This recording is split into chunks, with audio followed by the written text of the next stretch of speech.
যারা অনশন করছিলেন যোগ্য হওয়ার পরেও, যারা প্যানেল পুরোপুরি প্যানেল বাতিল হওয়ায় যারা চাকরি হারিয়েছিলেন, তারা আজকে ঠান্ডা পানীয় খেয়ে তারা এই অনশন ভঙ্গ করছেন। কৃষ্ণেন্দু অধিকারী আরো বিস্তারিতভাবে ছবিটা আমাদের সামনে তুলে ধরবে। কৃষ্ণেন্দু।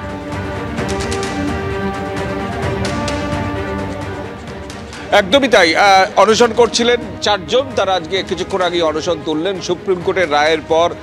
আপাতত এক চিলতে হাসি তাদের মুখে।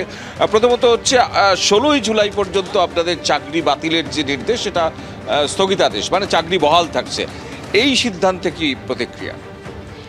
দেখুন, 16ই জুলাই অবধি যে স্থগিতাদেশ পেলাম, তাতে আংশিক হলেও ক্ষণিকের জন্য হলেও আমরা একটা রেহাই পেলাম অবশ্যই। কিন্তু তবে এটা বলতে চাই যে এটা আমাদের সম্পূর্ণ তো নিশ্চয়তা এনে দিতে পারে না। তবে আমরা সবাই চাকুরিজীবী যারা, আমাদের এই চাকরির মাইনেতে চলে। আমি আমার যেমন মা বাবার একমাত্র সন্তান, এটা জরুরি ছিল, ভীষণ জরুরি ছিল।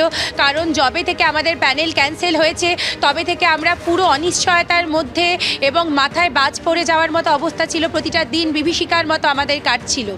সেখানে এই স্থগিতাদেশ একটু হলেও আমাদেরকে আশার আলো দেখাচ্ছে। এবং যেখানে এই সুপ্রিম কোর্টে আজকে এসএসসি বলতে বাধ্য হয়েছে, বা আমরা যারা অনশন করেছি যোগ্য চাকরিহারারা, তার সাথে আমাদের যেসব সাথীরা রাস্তায় নেমেছে এবং আমরাও বিগত দিনে রাস্তায় নেমেছি, আমাদের যে লড়াই, নৈতিক যে লড়াই, সেইটার কাছে কিন্তু এসএসসিকে সামনে নত হতে হলো। এবং এসএসসি কিন্তু নত হয়ে শুধু তথ্য দিয়েছে এমন নয়, যে 19,000 যে যোগ্য, এই যে তালিকা এসএসসি আজকে পেশ করলো, এটা যোগ্য এবং অযোগ্য এটাকে পরে প্রমাণ করতে হবে। এবং আজকে প্রধান বিচারপতি বলেছেন যে যোগ্য অযোগ্য প্রমাণের ভিত্তিতে পুরো প্যানেল বাতিল হবে না। হ্যাঁ, আমরা তো আশাবাদী, দীর্ঘদিন ধরে আমরা এই দাবি করে আসছিলাম। এসএসসি টালবাহানা করেছিল হাইকোর্টে, সুপ্রিম কোর্টের কাছে আজকে যে তথ্য পরিসংখ্যান দিয়ে বলেছে।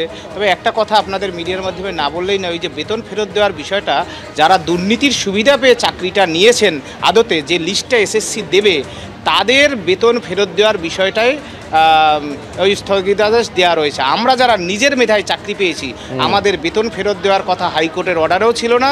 আমরা একেবারে প্রথম থেকে এই কথা বলছি যে এই দায়িত্ব একেবারে আর্টিকেল 12 অথরিটিতে, এসএসসি বোর্ড এবং সরকারকে এই দায়িত্ব নিতে হবে। তার কারণ হচ্ছে এসএসসি তারা রেকমেন্ডেশন করেন, বোর্ড তার উপর ভিত্তি করে অ্যাপয়েন্টমেন্ট লেটার ইস্যু করেন এবং পরবর্তী তারা স্কুলে গিয়ে জয়েন করে। এটাই স্বাভাবিক নিয়ম। এখন এসএসসিকে আইডেন্টিফাই করে দিতে হবে। এসএসসি বলছে এখানে ইললিগাল অ্যাপয়েন্টমেন্ট আছে, কিন্তু আমরা বলছি যে কে ইললিগাল অ্যাপয়েন্টমেন্ট পেয়েছেন সেটা আইডেন্টিফাই করে দিতে হবে এসএসসিকেই। তার কারণ তারাই জানে, তারাই হচ্ছে রেকমেন্ডেটরি অথরিটি। আর এখানে যে এই যে দুর্নীতি, সেটা কিন্তু মাল্টিফোল্ড। আপনি ধরুন শুধুমাত্র ওএমআর শিটের নাম্বার বাড়িয়ে দিয়েছে, এটাই শুধুমাত্র একমাত্র ইস্যু নয়।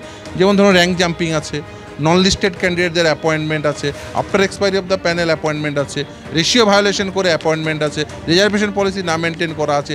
এছাড়াও দেখবেন আরও কিছু ইললিগাল কাজ হয়েছে। যেমন ধরুন 5 সদস্যের একটা কমিটি তৈরি করে দিয়েছে, যার উপর ভিত্তি করে দেখা যায় এর আগে মহামান্য বিচারপতি সুব্রত তালুকদার সেই কমিটিকে ইললিগাল কমিটি বলেছিলেন।